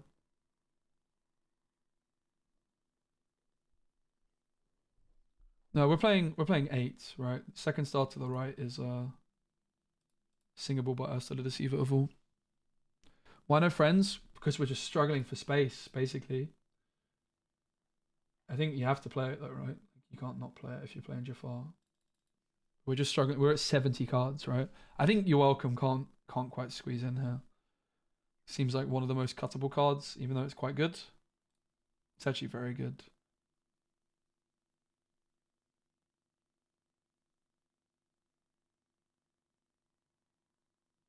The Ease also doesn't mill that much in a similar way to You're Welcome. Those might be 2 of the weaker options, but I do like them both. I'd cut Chromacon to add Friends, but Chromacon is like synergizing with both parts of the deck, right? It synergizes with the mill game plan and the Jafar game plan to an extent.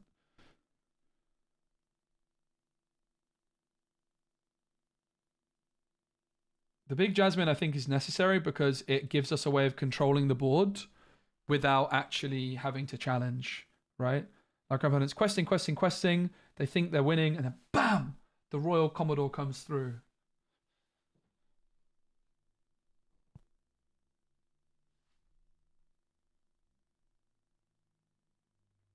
Yeah, it's fine. With this deck, you don't need to sing with her the turn you play her. It's really fine. You actually are you're gonna find, even if you play, I think we do play friends, but like even if we have friends with Ursula, we're not gonna want to sing friends with Ursula the turn after she's down. We're gonna want to try and wait an extra turn, and we also don't necessarily even play Ursula on turn 3 in this deck, right? It's very possible we play Lyle or Jasmine on 3, and then Ursula on like 4 or 5 or 6 or whatever it might be. Yeah, the Amethyst staff is too situational, I think. I mean, that could also be an alternative win condition, but I think like we already have Mad Hatter's teapot in this deck, which is going to be too passive. Yeah, I do also like the sound of. I don't really want to play Rafiki, to be honest. That sounds pretty pants. But we need some curve, right? So someone mentioned Hidden Cove. Hidden Cove's an interesting proposition.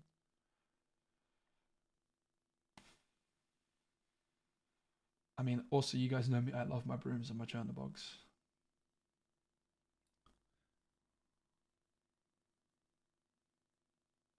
No, I play paper only, mate. I don't mess with any clients.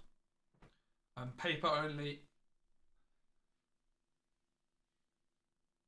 I'm not doing any testing until the release day. But that's why I just want to build a bunch of decks today. Over the next week, we're going to be doing lots of deck building streams. So I've got a bunch of decks which are built as like concepts, and then we refine them via playing. So we don't need to like spend too long here, but I think it's a really good investment to do all these kinds of deck like theory crafts now. So then when the set comes out, like on the Friday after I've opened all my packs, I've got like 20 different decks that I'm ready to test and then optimize from there, right? I just think Mill and Jafar needs to be 2 different decks. Maybe. I mean, that's the obvious thing, but I actually don't think it's necessarily true. I think that they have, like, I think Mill needs an alternative win condition. I think there isn't enough Mill in the game right now to have.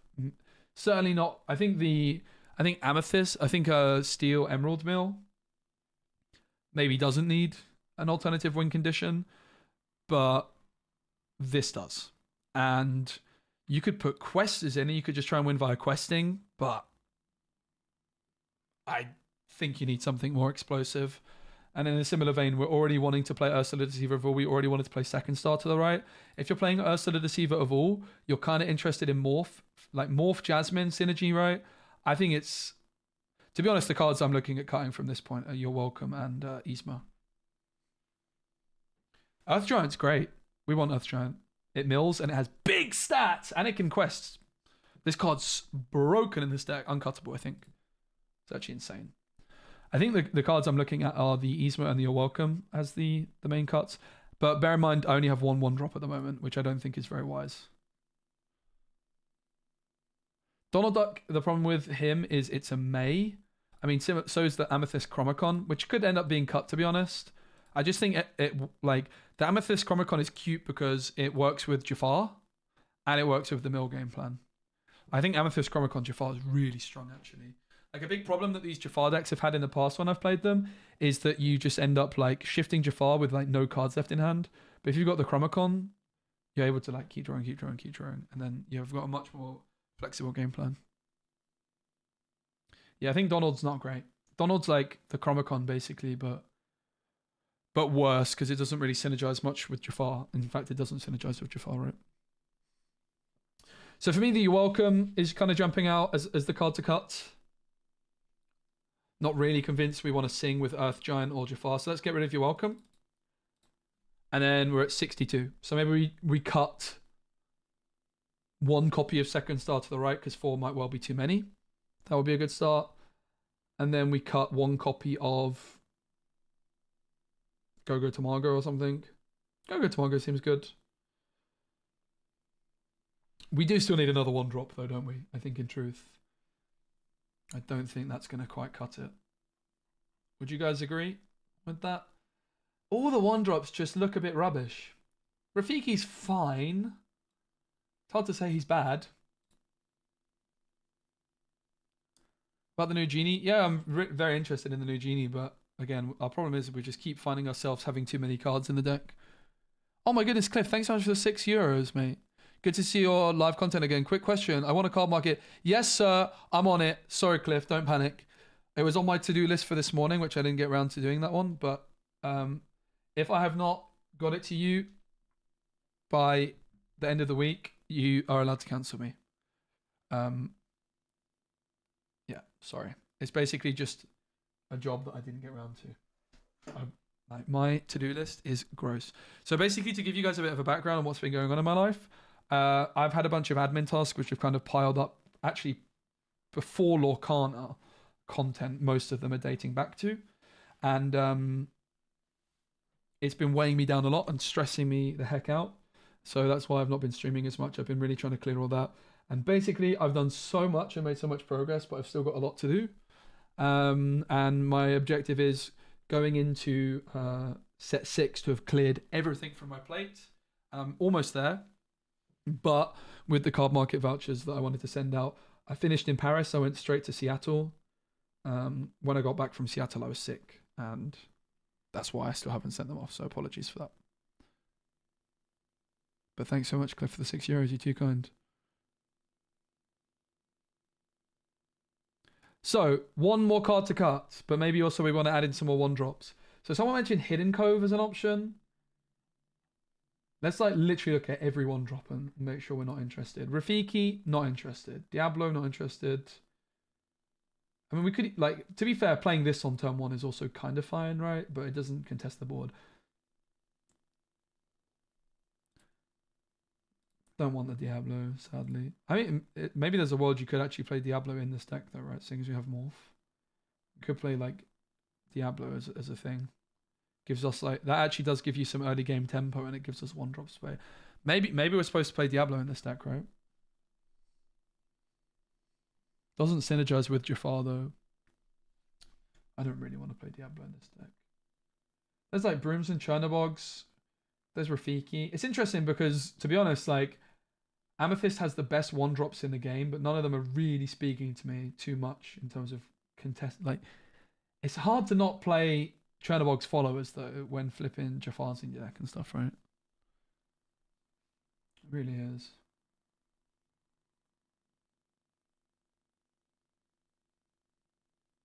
It's just such an issue that we just have no space. Hidden Cove's an interesting proposition. It's not a card you want to play on turn 1 though. Yeah, Prince John's Mirror could be fine. I think it's like Prince John's Mirror is the kind of card that makes the cut when you're playing a full mill deck. But I don't know. We probably do need the mirror. At least 1, maybe 2. I think we do want Prince John's Mirror. Fred's good. I just don't think Fred's good for this deck. I watched Big Hero 6 yesterday, by the way. This is not the kind of card we want for this deck. Not at all. We want to be doing the challenging. We don't want to be just questing particularly. I don't think.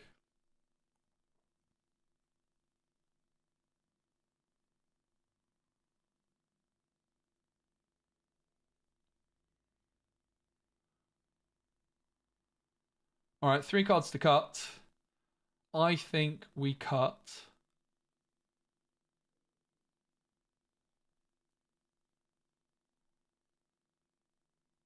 I also kind of want more Jafars, to be honest. I do want 4 of this card. Maybe Yzma goes. She is pretty good. She is pretty good, though.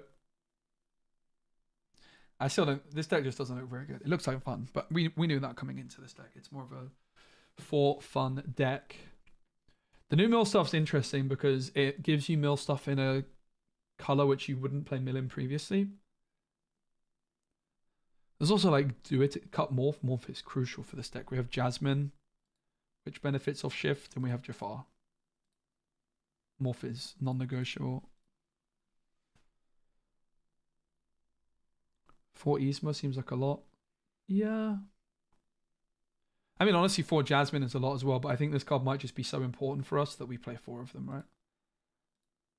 Yzma probably is the card to go. Bear in mind we have an abundance of card draw, though, so we're going to be in positions where, like, bam, bam, bam. But I think Yzma is probably the cut here. Go-Go Tamago could also be the cut, potentially, because we have, like... The concern is we just... without Go-Go Tamago, we have nothing to contest the board in any way, shape, or form, but I don't know. The early curve is the problem with the deck, right? I mean, there's a lot of problems with the deck, in truth, but... it's like just a real lack of contesting the board. I'm not sure how much Lyle is really going to save us with that as well. But that's kind of the idea that I have with this one, is that we don't contest the board, but then we just shift Jasmine, and then bam, we suddenly clear the board in a single swoop, right?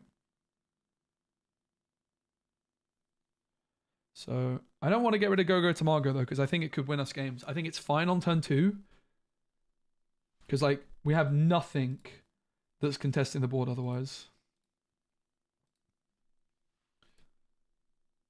Merfolk? I don't think so. You need to be very careful with uninkables in a deck like this. So we only have 7, which is...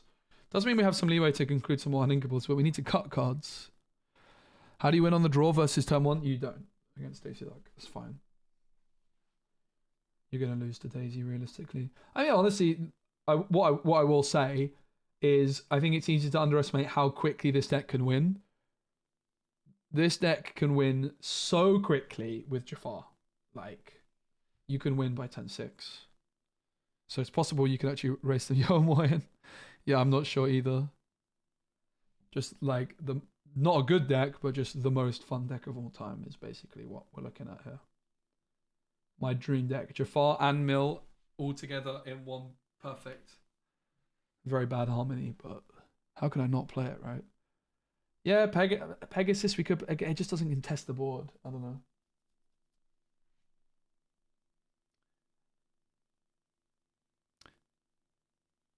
Yeah, we already cut a second star. I wouldn't want to go below 3 for this deck. It's like the centerpiece card, really. I think Yzma goes. Maybe just play 1 Prince Transmirror. Alright, we'll leave it there for now. This is just going to be a deck I'm playing a ton of and trying to have fun with. On the first day. Like, you can basically just be expecting me to play around with all the mill cards. So, that's what we ended up with for Purple Emerald with the new mill cards. But what if we play Purple Steel? Because that could also still be a Jafar deck, right? My gut feeling is Mill and Jafar just synergize quite nicely together.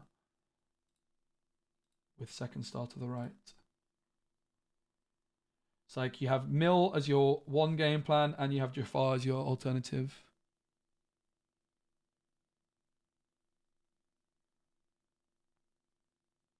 So obviously Whole New Worlds we get to play. The problem is it's like Whole New World and second star to the right. Ugh. Maybe let's not build more Mill. Let's build something different. What should we build next? I think I'm done with Mill for now. Should we build Ruby Amber locations? Let's do that. So Ruby Amber locations, I anticipate to be very competitive.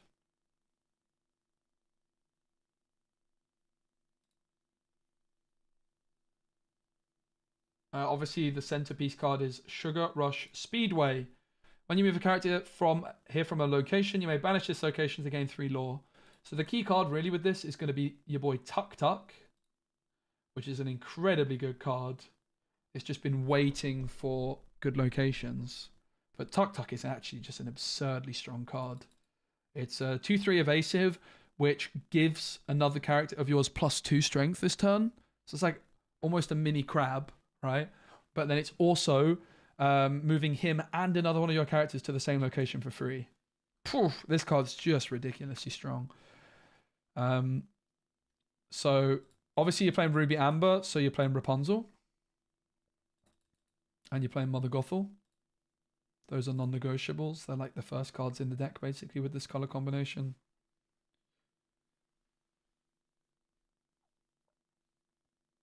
Where's my camera at the moment here? Is the camera better here or here? I guess I'll go here for now. Let me know what you guys think. Where's old Mother Gothel? There she is. Hard to not play Maui, I think, as well. But maybe there's a world Maui doesn't end up in it. I doubt it, though. Jim Hawkins, also hard to look past, yep. For sure. So obviously we need to look at the other locations available. Amber's got a few good locations. Let's see.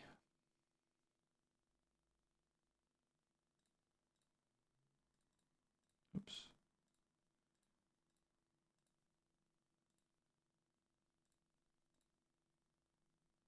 Right. So there's 100 Acre Island, which sucks. Atlantica sucks. Neverland sucks. This is obviously the other card,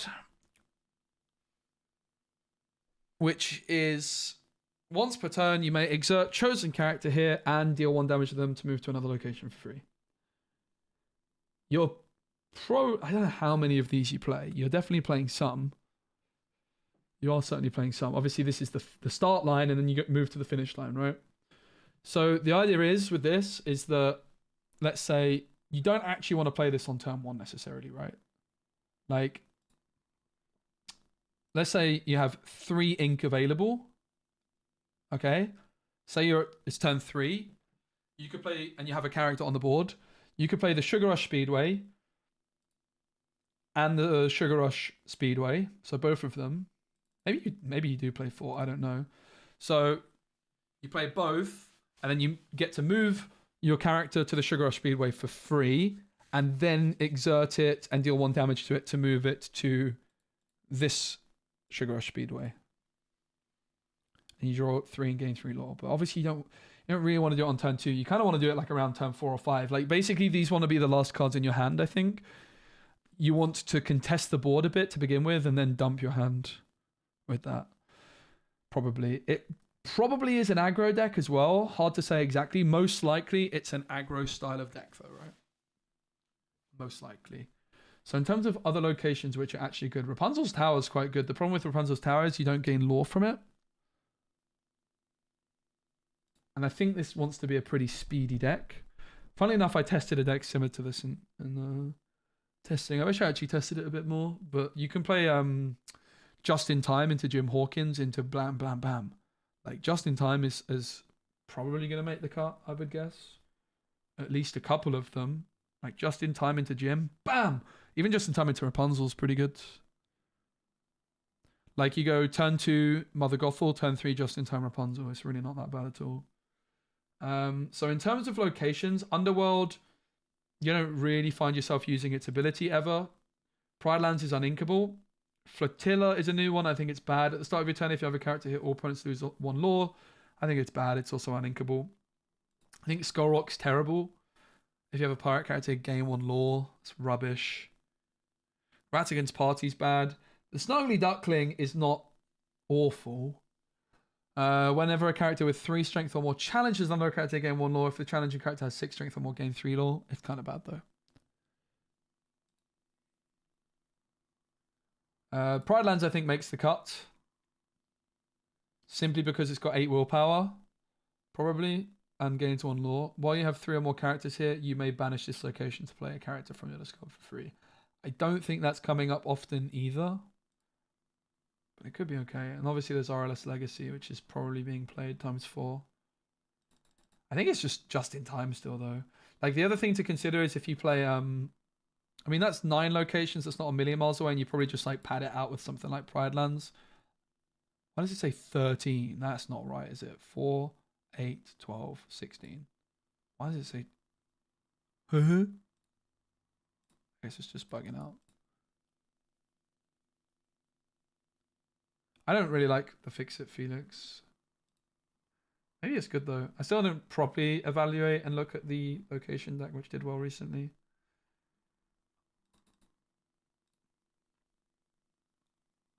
I do think it's just in time still. Now this deck's actually got some good 1-drops now. In previous sets, a big flaw with these kinds of decks, and obviously it got a lot better with this. This is a huge addition, is there was just no good 1-cost cards to play, but now there's actually quite a few. You've got Daisy Duck, as a pretty interesting option. Sugar Rush Speedway, I guess, is also a okay turn one. Not really sure you want to play it on one, but it's okay. There's Mulan, which is good with Rapunzel. And if you want to play the Shifter. There's Moana now as the 3-2. I think you're always playing Daisy Duck in this particular deck because it's going to be pretty speedy.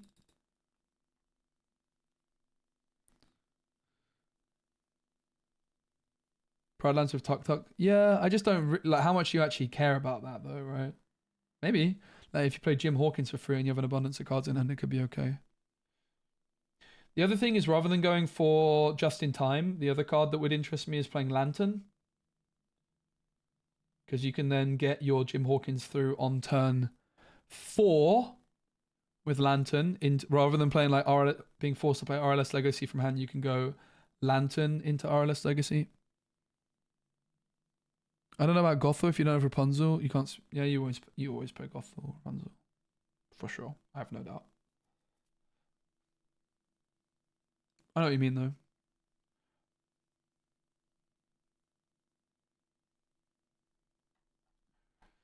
So what else is there?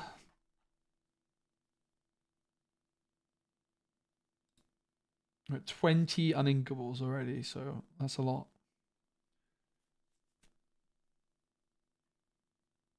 What else is there? To just in time into. Why is Mickey Mouse showing up here, mate? Don't think you belong. Whenever this character quests, chosen pirate character. That's not very good for this. There's a 3-cost another 3-cost uninkable that we are pretty interested in though. When this character quests while at a location, ready all other characters while here. That's not very good. Queen of Farts is quite bad for card draw. It's an option though. I don't think we want any of these other 5s. We're not going to play anything above 5 either. I don't think, because then Just in Time can play everything. In at 4. Doesn't really seem like there's much I'm interested in here for now. That's new anyway. Like I said, I was testing a deck kind of similar to this not too long ago, so I've got quite strong understanding of what the deck actually wants to do. The Minnie Mouse, I think we are going to want. Yeah, actually, with Just in Time, the Simba's definitely interesting. And then if you turn it, if this character is dirty, you may ready. Like, I've been saying that like this card is probably best when played with Just in Time. The problem is our uninkable count's already obscenely high. I don't think there's a world you don't play Daisy, but I mean, part of the problem is all these locations are uninkable that we're wanting to play, right? But maybe you could get away with not playing RLS Legacy now. Now there's actually good targets for Jim elsewhere. I don't know though. Not playing RLS Legacy seems weird. If you're if you're playing Jim Hawkins. I also think this deck can afford to play an obscenely high amount of uninkables because you can basically cap out at 3 and can never go above 3 with Just in Time. Like, I think this deck's supposed to play an unholy amount of uninkables, actually. I also have a feeling that you don't want 4 of these, right? Like, you probably just don't want 4 of these, mate. You definitely want 4 of these. Yeah, so the Tafita Shift is definitely a card I'm interested in. Having played it in the previous set, again off stream because I was testing for Seattle. I didn't end up testing the deck enough though, to be honest. My prep for Seattle sadly didn't really go to plan. The last like few days of prep, I got to play a lot, but I got to play way less Lorcana than I was anticipating. Really, I'm a bit unhappy with how I prepped in the end. Didn't do enough testing. I should have just tested on stream. Basically, I had this weird thing where I wanted to try and go in with a secret deck. But then I ended up just not having much time to play off stream as I expected. I was traveling so much for Lorcana, I just didn't end up going my way. But yeah. The problem with Tafita is it seems good, but it's kind of jank.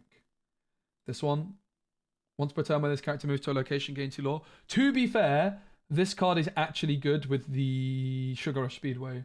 Without the Sugar Rush Speedway, this card felt complete jank. But actually with the Speedway, I think you play it, right? Definitely. I don't think we play a shift target, though. Yeah, Goofy, agreed. The Super Goof's in the deck. Completely agree on that take. Yeah, I like both the Goofy and I like the Tafita. I don't think I'm interested in Simba particularly. I don't think it's very good. I'm not really that convinced by this Simba card. Like, even though I'm playing just in time, I'm still not too into it. Like, I'm fine just in timing into a Rapunzel or something, right? It's not a big deal. If we don't have, like, stuff. It's also possible you don't even need Maui. Like, maybe you don't play Maui, but I feel like you do. Tuk Tuk makes her good. Yeah, she's fine. I think she's good enough now. I ended up cutting her from my list in set 5. But again, the deck's got a lot of extra juice, and the Sugar of Speedway starting line in particular has big synergy with her. Because my problem with her was as I play her on turn 4, and I couldn't move to a location immediately. Decent Raya that has synergy with locations. Let's take a look. Yeah, Underworld would work. The concern I have with Underworld, basically Underworld or Pride Lands, you pick one. Do you want a 2 cost with 6 willpower or a 3 cost of 8? I think you'd rather have the 3 cost of 8. Again, I did actually do some testing with a similar deck of this last set against Ruby Sapphire mainly, and the fact that Maui could deal with the Underworld was quite annoying. I was the other Purple Steel guy chatting with your occasion in Seattle. Let's go, Brandon. Good to see you, mate. Let's go. Yeah, Purple Steel looks like it got a lot of good extra stuff this set.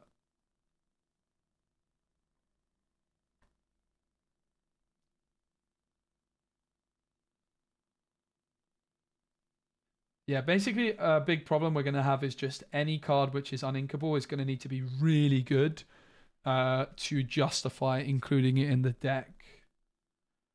It's also possible you play like 3 of these, for example, right? Like previously with this deck, you really relied on like the absolute nuts, which is just in time Jim Hawkins RLS Legacy, but you probably just don't need quite as much of an investment. The new Lilo, maybe. I don't really know if I like that card, to be honest. I think it might actually not be that good. I think it's a card which is going to be better as time goes on. I think Lilo is probably an Amber Steel card. Actually, that's a deck I'm interested in cooking up, is Amber Steel with Lilo and Pride Lands. I think that the Simba could be good in that deck as well. Like, using Pride Lands for cost reduction is something I've been interested in for a while. I looked at it for set 5 as it's a deck I explored for Seattle. I never tested it, but I think I built it and decided it just didn't really look good enough. But I think Pride Lands is a very interesting card. Not this Pride Lands, the other Pride Lands, but not for this deck. Too uninkable. Yeah, so let's basically search location and see all the location synergy cards, right? Okay. We don't want characteristic location. We want it to say location. So, is this... If you have a location your player loses a law, absolutely not. Even though it's a shift target, we're not interested in the slightest. Voyage, we're also not interested in. I mean, honestly, maybe we are a bit interested in it. This could be good now, because if you move it into, I'm not really that convinced by this card, if I'm honest. No, but you need to move from one location to another, so nah, we do need it. Voyage could actually be okay. Felix is okay. Turn 1 Speedway, turn 2 Felix. Yeah, Felix is... I think this Felix is probably good enough to play, right? I think we do play this one. Boop, boop, boop. Rapunzel's Tower is also definitely on the radar. Just not super convinced. Underworld is fine if we really want to. I don't want Skull Rock or Ratigan's Party. Don't think I want Snuggly Duckling either. Hey's no good. This is bad. I've got a dream. Ready chosen character of yours at a location. I can't quest first turn. Gain law equal to location. So that's bad. Tiana's Palace is uninkable. The islands I pulled from the sea. Search your deck for a location card. Reveal that card to all players and put it in your hand and shuffle your deck. This could be good. I'm also interested in like a Ruby Emerald location deck.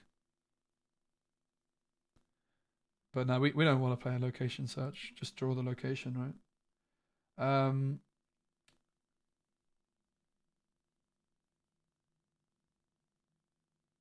If this is at a location, draw a card and gain a law. I don't think that's good enough. Mickey Mouse gets strength. The Minnie Mouse, I do think is good enough. I think you need islands to search finish line. I don't. I disagree. Just draw it, mate. Islands is too slow.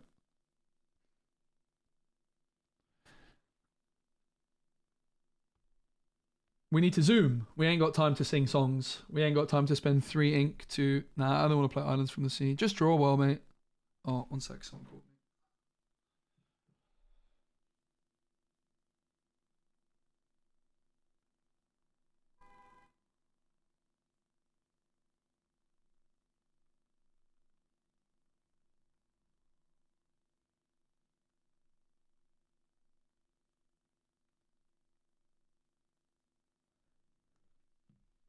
Friend of mine just let me know they're around, so... It's possible I end prematurely and then come back later on. Could be a plan.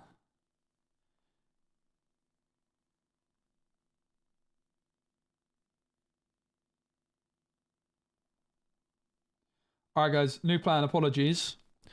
My plan is, I got a friend who's in the area that I've not seen for a bit, so I'm going to meet up with them. I haven't actually eaten today yet either, so I'll probably get some food. And then I'm going to come back later and we'll do some more. I'm also going to be playing The Bazaar, which is a new auto battler game, which I'm super excited for.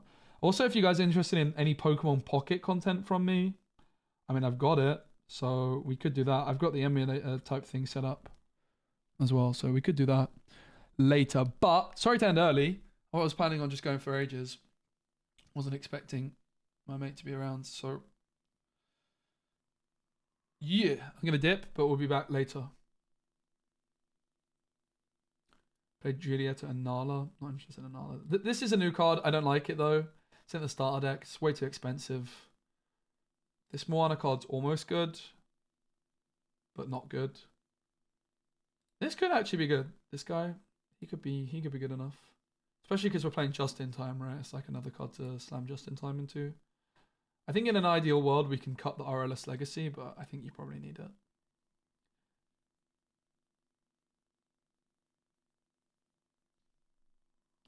Alright guys, sorry for the premature end, but I'll be back again later. And if I'm not back again later, I'll definitely be here tomorrow.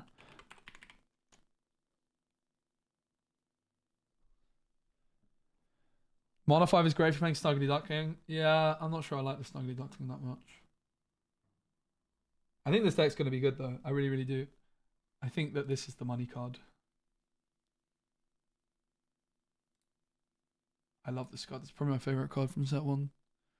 Before I was a streamer, I was playing, like, I think one of the most underrated deck in a set 1 meta was Just in Time. Purple Amber with, like, bodyguards. You go like Lilo, bodyguard, bam, GG. Everyone was playing these super slow Ruby Amethyst decks. I was just zooming. Thanks, everyone. I'll see you all later.